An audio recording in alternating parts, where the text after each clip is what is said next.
Aziz tomoshabinlar, bugungi ma'lumot juda muhim. Agar sizda yer, uy, kvartira, do'kon, garaj, ijara, qarz bo'lib to'lash, aliment, meros, ulush yoki xizmat haqi bilan bog'liq to'lovlar bo'lsa, 1 iyulgacha ularni albatta hujjatlashtirib qo'ying.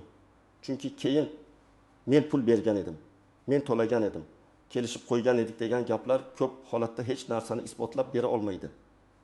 Men buni sizga qo'rqitish uchun emas. Amaliy tajribada odamlar aynan shu joyda katta zarar ko'rayotgani uchun aytyapman. Videoni oxirigacha ko'ring. Chunki men kimlar shoshilishi kerak, kimlar xavotir olmasa ham bo'ladi. Qaysi to'lovlarni qanday rasmiylashtirish kerak, qayerga borish kerak, qanday hujjatlar kerak oddiy tilda tushuntirib beraman. Hozir kanalga obuna bo'lib qo'ying, videoga like bosing, chunki bu ma'lumot sizning oilangizdagi kamida bitta odamga albatta kerak bo'ladi. Oldin ko'pchilik odamlar to'lov masalasiga juda oddiy qarardi. Masalan, kimdir uy sotib olayotganda sotuvchiga avans berardi, lekin buni faqat og'zaki kelishuv bilan qoldirardi. Kimdir yer uchun pul berardi, lekin yer hali kadastrdan o'tmagan bo'lardi. Kimdir qarindoshga katta summa qarz berardi, lekin tilxat yozdirishga uyalardi. Kimdir ustaga uy qurilishi uchun million, 100 million so'm berardi, lekin na shartnoma bor, na chek bor, na bank o'tkazmasi bor.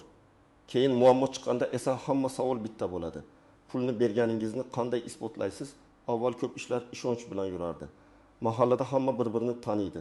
Qarindosh urug', tanish bilish, qo'shni hamkasb degan tushunchalar kuchli edi. Lekin bugungi kunda mulk narxi oshdi, qarz summalari kattalashdi, uy-joy, yer, avtomobil, qurilish, ijara bo'yicha nizolar ko'paydi. Endi og'zaki gapning o'zi yetmaydi. Sud ham, notarius ham, bank ham, soliq organi ham, kadastr ham sizdan aniq hujjat so'raydi. 1 iyul sanasi shuning uchun muhimki, ko'plab sohalarda eski usulda, ya'ni norasmiy, naqd, hujjatsiz yoki keyin yozib beriladigan kelishuvlar tobora xavfli bo'lib boryapti. Elektron tizimlar kuchaymoqda, davlat idoralari ma'lumotlarni solishtiryapti. Notarial va kadastr amaliyotlarida to'lov manbasi bitim sanasi. Shartnoma mazmuni, qarzdorlik va majburiyatlar aniq ko'rinishi kerak bo'lmoqda. Siz bugun to'lovni rasmiylashtirmasangiz, ertaga uni orqaga sana bilan qonuniy qilib ko'rsatish juda qiyin bo'ladi. Ayrim holatlarda esa umuman imkonsiz bo'lib qoladi. Men bu yerda bitta narsani aniq aytmoqchiman. To'lovni rasmiylashtirish faqat davlatga ko'rsatish uchun emas. Bu birinchi navbatda sizning o'zingizni himoya qiladi. Pul bergan odam ham himoyalanadi, pul olgan odam ham himoyalanadi. Chunki hujjat bo'lsa, kim qancha oldi, nima uchun oldi, qachon qaytaradi, qanday majburiyat oldi, shart bajarilmasa nima bo'ladi, hammasi aniq yoziladi. Oldin ko'p odamlar notariusga borish shart emas, tilxat bo'lsa yetadi, telefon yozishmasi bor-ku, guvohlar bor-ku deb o'ylardi. Lekin amalda bularning har biri har doim ham yetarli bo'lavermaydi.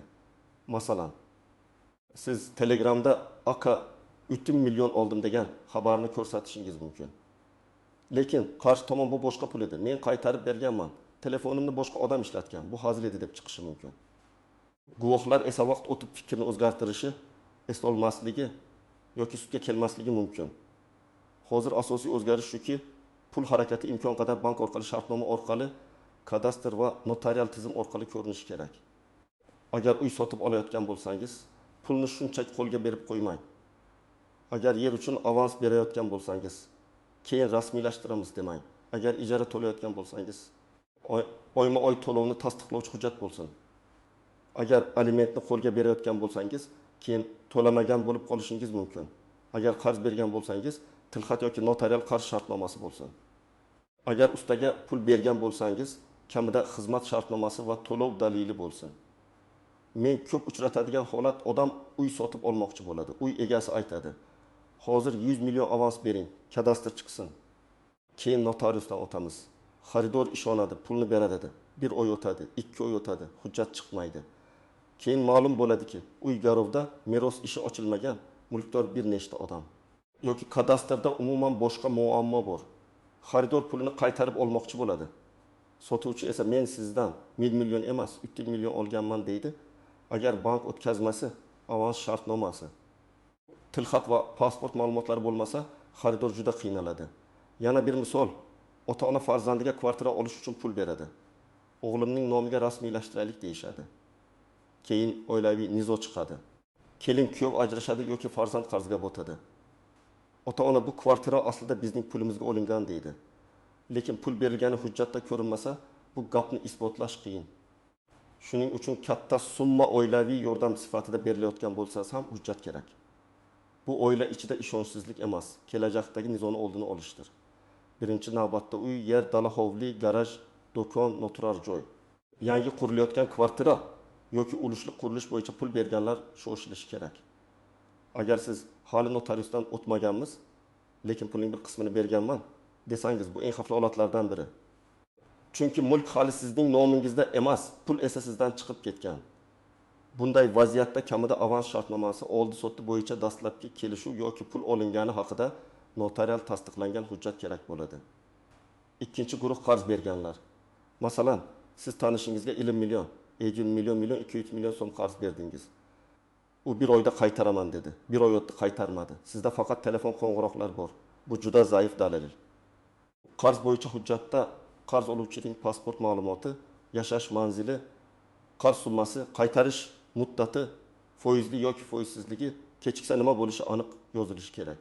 Eng yaxshisi notarial tartibda rasmiylashtirish. Oddiy tilxat ham yordam beradi, lekin katta summalarda notarius xavfsizroq.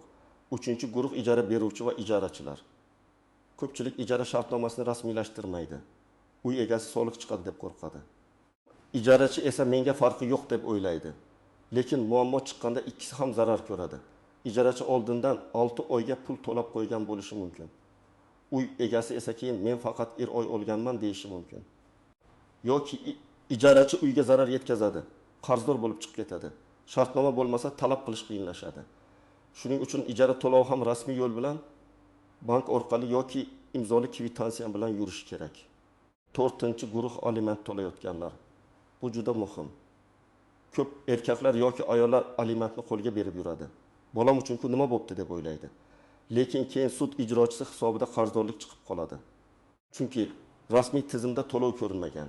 Siz har oy 2 million so'mdan 2 oy to'lagan bo'lsangiz, bu 24 million so'm. Agar dalil bo'lmasa, siz yana o'sha summani to'lashga majbur bo'lib qolishingiz mumkin. Alimentni bank orqali izoh qismiga aliment to'lovi deb yozib o'tkazing yoki rasmiy ijro hujjati orqali to'lang. 5-guruh ustalar, quruvchilar, ta'mirlash ishlari, mebel, darvoza, tom yopish, issiqxona, do'kon jihozlash kabi xizmatlar uchun oldindan pul berganlar. Masalan, usta sizdan 40 million so'm oldi, 2 haftada ishni tugataman dedi. 3 oy o'tdi, ish yarimta. Siz pulni qaytarishni so'raysiz, u material qimmat bo'ldi. Men ko'p ish qildim. Siz o'zingiz fikringizni o'zgartirdingiz deydi. Agar shartnoma va smeta bo'lmasa, kim haq, kim nohaq ekanini aniqlash qiyin. Shartnomada ish hajmi, material kimdan, muddat, umumiy narx, avans, qolgan to'lov. Kafolat yozilishi kerak. Agar sizning barcha to'lovlaringiz bank orqali o'tgan bo'lsa, shartnomangiz bo'lsa, notarial hujjatingiz bo'lsa, kadastrda mulk sizning nomingizda bo'lsa, ijara shartnomangiz ro'yxatdan o'tgan bo'lsa, alimentni rasmiy tartibda to'layotgan bo'lsangiz, katta xavotirga o'rin yo'q. Lekin baribir hujjatlarni tekshirib chiqing. Chunki ba'zan odamda hujjat bor, lekin unda eng muhim narsa yozilmagan bo'ladi. Masalan, bankdan 100 million o'tkazilgan, lekin izohda hech narsa yozilmagan. Keyin qarshi tomon bu pul qarz emas, sovg'a edi deydi. Yoki avans shartnomasi bor, lekin mulk manzili aniq yozilmagan. Yoki tilxatda summa bor, lekin qaytarish muddati yo'q. Yoki ijara shartnomasi bor, lekin depozit puli qanday qaytarilishi yozilmagan. Hujjatning o'zi emas, hujjatning mazmuni ham muhim. Agar siz kichik kundalik to'lovlar qilgan bo'lsangiz, masalan, bozordan mahsulot olgan bo'lsangiz, oddiy maishiy xizmatlar uchun kichik summa bergan bo'lsangiz, albatta hammasini notariusga olib borish shart emas.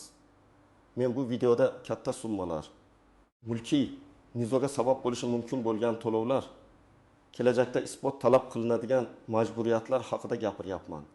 500 ming so'mlik oddiy xarid bilan 1 million so'mlik uy avansi bir xil emas. Tasavvur qiling.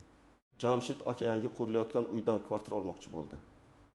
Quruvchi vakili hozir o'dim foiz to'lov qiling, qolgani topshirilganda berasiz dedi.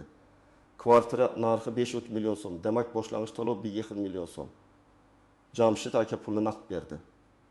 Faqat oddiy daftar varag'iga 1 million oldim deb yozdirib oldi. Lekin hujjatda qaysi kvartira, qaysi qavat, umumiy maydon, topshirish muddati, pul qaytish sharti yozilmagan. Keyin qurilish kechikdi, narx oshdi. Kompaniya boshqa shart qo'ydi. Jamshid aka o'z huquqini talab qilmoqchi bo'lsa, hujjat zaif. Agar boshidan shartnoma, kassa kirim orderi, bank to'lovi va aniq obyekt ma'lumoti bo'lganda holat boshqacha bo'lardi. Yana bir vaziyat. Malika opa akasiga 10 million so'm qarz berdi. Qarindoshimizku tilxat shart emas dedi. Akasi bir yildan keyin pulni qaytarmadi. Malika opa talab qildi. Aka esa u menga yordam sifatida bergan qarz emas dedi. Mana shu yerda qarindoshlik himoya qilmaydi. Aksincha qarindoshlar orasida kelishuv hujjatsiz bo'lsa, nizo yanada og'ir bo'ladi. Chunki odam puldan ham, qarindoshidan ham ayriladi. Men har doim aytaman. Hujjat yozish ishonchsizlik belgisi emas, kelishuvni toza saqlash belgisi. Yana bir misol, ijarachi uy egasiga 2 million so'm depozit va oldindan 3 oy ijara puli berdi. Har oy ijara 10 million so'm, jami 24 million so'm. Shartnoma yo'q. Ijarachi ko'chib chiqayotganda uy egasi depozit qaytmaydi. Uy devori kir bo'lgan dedi. Ijarachi esa men uyga zarar yetkazmadim deydi. Agar kirish vaqtida uy holati rasmlar bilan, dalolatnoma bilan, depozit sharti bilan rasmiylashtirilganda edi, tortishuv ancha kamayardi. Shartnomada depozit qachon va qanday qaytarilishi yozilsa, ikkala tomon ham o'zini xavfsiz his qiladi. Yana bir og'riqli misol, aliment. Ota har oy bolasiga 1 million 500 ming so'mdan qo'lga pul berib yurgan. 3 yil davomida bu 24 million so'm bo'ladi. Keyin sobiq turmush o'rtog'i aliment to'lamagan deb ijroga murojaat qiladi. Ota men berganman deydi. Lekin bank o'tkazmasi yo'q, kvitansiya yo'q, yozma tasdiq yo'q. Natijada rasmiy qarzdorlik chiqadi. Bu odam uchun juda og'ir. Shuning uchun har bir aliment to'lovi rasmiy iz bilan qolishi kerak. Endi muhim istisnolarni tushuntiraman. Har qanday to'lovni rasmiylashtirish degani faqat notariusga yugurish degani emas. Ba'zi holatda bank o'tkazmasi yetarli bo'lishi mumkin. Ba'zi holatda oddiy yozma shartnoma yetadi. Ba'zi holatda notarial tasdiq shart. Ba'zi holatda esa kadastr, soliq yoki sud ijrochisi tizimidan ro'yxatdan o'tish kerak bo'ladi. Masalan, qarz masalasida kichik summada oddiy tilxat ham dalil bo'lishi mumkin. Lekin summa katta bo'lsa, men notarial qarz shartnomasini tavsiya qilaman. Chunki notarial hujjatning kuchi yuqoriroq, unda shaxslar tekshiriladi, sana aniq bo'ladi. Imzo bo'yicha tortishuv kamayadi. Ayniqsa 20 million, 50 million so'mdan yuqori pullarda o'zimiz yozib olamiz deb beparvo bo'lmang. Ko'chmas mulkda esa masala yanada jiddiy. Uy yoki yer bo'yicha pul berganingiz, lekin mulk hali sizning nomingizga o'tmagani eng xavfli holat. Chunki ko'chmas mulk huquqi faqat tegishli tartibda rasmiylashtirilganda tan olinadi. Siz pul berganingiz bilan avtomatik ravishda uy egasi bo'lib qolmaysiz. Shuning uchun avans berganingizda ham shartnomada mulk manzili, kadastr raqami, umumiy narx, berilgan summa, qolgan summa, notariusdan o'tish muddati, bitim bekor bo'lsa pul qaytish tartibi yozilishi kerak. Yana bir nozik nuqta, pulni boshqa odam nomidan berdim degan holatlar. Masalan, kvartira farzand nomiga olinadi, pulni ota beradi. Yoki qarzni er oladi, lekin pul xotinning kartasidan o'tadi. Yoki biznes uchun sherik pul beradi, lekin shartnoma boshqa odam nomida bo'ladi. Bunday vaziyatlarda keyin kimning huquqi bo'lgi chalkashadi. Pul kimdan chiqqani, kim uchun berilgani va kim majburiyat olgani hujjatda aniq yozilishi kerak. Yana bir xavfli holat, karta orqali yubordim. Demak, hammasi isbot deb o'ylash. Bank o'tkazmasi yaxshi dalil, lekin izohsiz o'tkazma har doim ham yetarli emas. Agar siz qarz berayotgan bo'lsangiz, izohga qarz shartnomasi bo'yicha deb yozing. Aliment bo'lsa, falon oy uchun aliment deb yozing. Ijara bo'lsa, 2025 yil iyun oyi ijara to'lovi deb yozing. Avans bo'lsa, falon manzildagi uy uchun avans deb yozing. Izoh bir necha so'z bo'lsa ham keyin juda katta ahamiyatga ega bo'ladi. Yana bir muammo, naqd pul. Naqd pul butunlay taqiqlangan degan gap emas, lekin naqd pulda dalil masalasi qiyin. Agar naqd berishga majbur bo'lsangiz, pul olgan odamdan batafsil tilxat oling. Tilxatda ism, familiya, pasport ma'lumotlari, manzil, summa, raqam va so'z bilan pul nima uchun olingani, sana qaytarish sharti imzo bo'lsin. Yaxshisi pul berish jarayonida guvohlar bo'lsin va imkon bo'lsa notarial tasdiqlang. Lekin men baribir katta summalarda bank orqali o'tkazishni afzal deb bilaman. Endi eng kerakli qismga o'tamiz. Siz hozir nima qilishingiz kerak? Birinchi qadam. Oxirgi 1-2 yil ichida qilgan katta to'lovlaringizni ro'yxat qiling. Uy, yer, ijara, qarz, aliment, qurilish, ta'mirlash, biznes sheriklik, avtomobil bo'lib to'lash, ulush, avans, Depozit bo'yicha kimga qancha pul bergansiz yoki kimdan qancha pul olgansiz, hammasini yozib chiqing. Xotiraga ishonmang, alohida daftar yoki telefoningizda ro'yxat qiling. Ikkinchi qadam, har bir to'lov bo'yicha dalil bor yo'qligini tekshiring. Bank cheki bormi, shartnoma bormi, tilxat bormi, notarial hujjat bormi, telegram yozishmasi bormi, kvitansiya bormi, kadastr hujjati bormi? Agar dalil bo'lmasa yoki dalil zaif bo'lsa, zudlik bilan rasmiylashtirishga kirishing. Uchinchi qadam, qarshi tomon bilan gaplashing. Lekin gaplashganda men sizga ishonmayapman deb emas, kelishuvimizni tartibga solib qo'yaylik. Ikkalimizga ham yaxshi bo'ladi deb ayting. Chunki ko'p odam hujjatdan qo'rqadi. Aslida hujjat halol odam uchun xavf emas. Hujjat faqat kelishuvni aniq qiladi. Agar qarshi tomon hujjat yozishdan keskin bosh tortsa, bu o'zi alohida signal. Demak, ehtiyot bo'lish kerak. 4-qadam, hujjat turini to'g'ri tanlang. Qarz bo'lsa qarz shartnomasi yoki tilxat.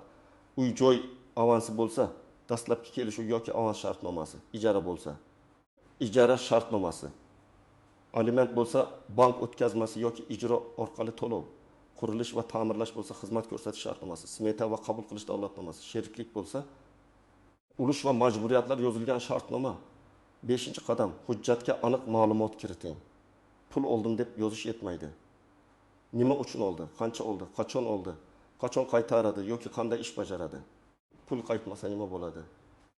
Tomonlarning pasport ma'lumotlari qanday? Telefon raqamlari, manzillari, imzolari bormi? Agar mulk bo'lsa, manzil va kadastr raqami yozilganmi? Agar xizmat bo'lsa, ish hajmi va muddat yozilganmi? Mana shunda savollarga hujjatning ichida javob bo'lish kerak. 6-qadam, imkon bo'lsa bank orqali qayta tartibga soling. Masalan, siz ilgari naqd pul bergan bo'lsangiz, qarshi tomon bilan hisob-kitob dalolatnomasi tuzing. Unda falon sanada falon summa olingan, tomonlar buni tasdiqlaydi deb yoziladi. Agar qarz bo'lsa, qolgan qarz summasini aniq ko'rsating. Agar qisman to'langan bo'lsa, qancha to'langan, qancha qolganini yozing. Bu ham keyin juda katta yordam beradi. 7-qadam, notarius, yurist yoki tegishli idoraga murojaat qilishdan erinmang. Men bilaman, ko'pchilik notariusga borish qimmat. Navbat ko'p, vaqt yo'q deydi. Lekin 100 million so'mni yo'qotgandan ko'ra hujjat uchun ozroq vaqt va xarajat qilish ancha arzon. Ayniqsa ko'chmas mulk, katta qarz, meros, ulush, er-xotin mulki. Biznes sheriklik masalalarida mutaxassisga ko'rsatmasdan hujjat imzolamang. Agar masala uy, kvartira, yer yoki do'kon bo'yicha bo'lsa, avvalo kadastr hujjatlarini tekshiring. Mulk kimning nomida, garovda emasmi, taqiq qo'yilmaganmi? Meros yoki sud nizosi yo'qmi? Bularni bilish kerak. Keyin notariusga murojaat qiling. Notarius bitim uchun qanday hujjatlar kerakligini aytadi. Odatda pasport, kadastr hujjati, nikoh holati bo'yicha ma'lumot, mulkdorlarning roziligi, qarzdorlik yo'qligi kabi hujjatlar kerak bo'lishi mumkin. Agar masala qarz bo'yicha bo'lsa, qarz oluvchi va qarz beruvchi pasport bilan notariusga borishi mumkin. Shartnomada summa, muddat, qaytarish tartibi yoziladi. Agar pul bank orqali o'tgan bo'lsa, chekni saqlang. Agar endi o'tkazayotgan bo'lsangiz, izohni aniq yozing. Qarz qaytarilganda ham xuddi shunday dalil qoldiring. Aks holda qarz oluvchi qaytarganini isbotlay olmay qolishi mumkin. Agar masala ijara bo'lsa, yozma ijara shartnomasi tuzing. Uy manzili, ijara muddati, oyma-oy to'lov, kommunal to'lovlar kimning zimmasida, depozit miqdori, uy holati muddatidan oldin chiqish sharti yozilsin. To'lovni bank orqali qiling yoki har oy kvitansiya oling. Uyga kirganda rasmlar oling, jihozlar ro'yxatini yozing. Bu mayda ko'rinadi, lekin keyin katta nizoni oldini oladi. Agar aliment bo'lsa, eng to'g'ri yo'l rasmiy to'lov. Bank orqali o'tkazing va izoh qismiga aniq yozing. Masalan, 2025 yil iyun oyi uchun aliment. Agar qo'lga berishga to'g'ri kelsa, har safar pul olgan shaxsdan yozma tasdiq oling. Unda qaysi oy uchun qancha summa olingani yozilsin. Lekin men qo'lga berishni tavsiya qilmayman. Chunki bu keyin bahsga sabab bo'ladi. Agar ustaga yoki xizmat ko'rsatuvchiga pul berayotgan bo'lsangiz, ish boshlanishidan oldin oddiy bo'lsa ham shartnoma tuzing. Masalan, oshxona mebel 25 million so'm, avans 10 million so'm, tayyorlash muddati 20 kun, material turi, o'lcham, kaflat muddati yoziladi. Ish tugaganda qabul qilish dalolatnomasi tuzing. Agar ish sifatsiz bo'lsa, dalolatnomada kamchiliklarni yozib qo'ying. Og'zaki keyin tuzatib beraman degan va'da ko'pincha unutiladi. Birinchi xato, tanish odam aldamaydi deb hujjat qilmaslik. Amaliyotda eng katta nizolar ko'pincha begona bilan emas. Tanish, qarindosh, qo'shni yoki sherik bilan chiqadi. Chunki odam begona bilan esa beparvo bo'ladi. Ikkinchi xato, bankdan o'tdi bo'ldi deb izoh yozmaslik. Bank o'tkazmasi yaxshi, lekin maqsad ko'rsatilmasa bahs chiqishi mumkin. Har bir muhim to'lovga izoh yozing. Bu bir daqiqa vaqt oladi, lekin keyin oylar davom etadigan nizodan saqlaydi. Uchinchi xato, hujjatda muddat yozmaslik. Qarz qachon qaytadi? Uy qachon notariusdan o'tadi? Usta ishni qachon tugatadi? Ijara qachon boshlanadi va qachon tugaydi? Muddat bo'lmasa, majburiyatni talab qilish qiyinlashadi. To'rtinchi xato, asl hujjatlarni yo'qotish. Chek, tilxat, shartnoma, dalolatnoma, kadastr nusxasi, bank ko'chirmasi, hammasini alohida papkada saqlang. Telefoningizda rasmga oling. Elektron nusxasini bulutga yoki elektron pochtangizga yuborib qo'ying. Hujjat bor, lekin yo'qolgan bo'lsa, yana muammo. Beshinchi xato, shoshilib imzo qo'yish. Ba'zi odamlar bu oddiy qog'oz, hamma shunday qiladi. Tezroq imzo qo'ying deb bosim qiladi. Hech qachon o'qimasdan imzo qo'ymang. Tushunmagan joyingiz bo'lsa so'rang. Hujjatdagi bitta jumla keyin sizga millionlab so'm zarar keltirishi mumkin. Azizlar, 1 iyulgacha vaqt bor ekan. O'zingizdagi muhim to'lovlarni tekshirib chiqing. Uy, yer, ijara, qarz, aliment, qurilish, xizmat haqi, avans, depozit va sheriklik bo'yicha hujjatsiz pul harakati bo'lsa, uni rasmiylashtirib qo'ying. Bugun yarim kun vaqt sarflashingiz mumkin, lekin ertaga katta pulingizni, mulkingizni yoki huquqingizni saqlab qolasiz. Men sizga eng asosiy fikrni yana bir bor aytaman. Pul berilgan bo'lsa, dalil bo'lsin. Majburiyat olingan bo'lsa, shart bo'lsin. Mulk bo'yicha kelishuv bo'lsa, hujjat bo'lsin. Ishonch yaxshi. Lekin hujjat undan ham yaxshi himoya qiladi. Agar sizda shunday holat bo'lgan bo'lsa, izohlarda yozing. Qaysi to'lovni rasmiylashtirish kerak deb o'ylayapsiz? Sizda shartnoma bormi yoki yo'qmi? Men izohlarni o'qib, keyingi videolarda eng ko'p uchrayotgan savollarga alohida javob beraman. Video foydali bo'lgan bo'lsa, like bosing, yaqinlaringizga yuboring va kanalga obuna bo'ling. Chunki bunday ma'lumotni vaqtda bilgan odam o'zini ham o'ylarsam katta muammolardan asrab qoladi.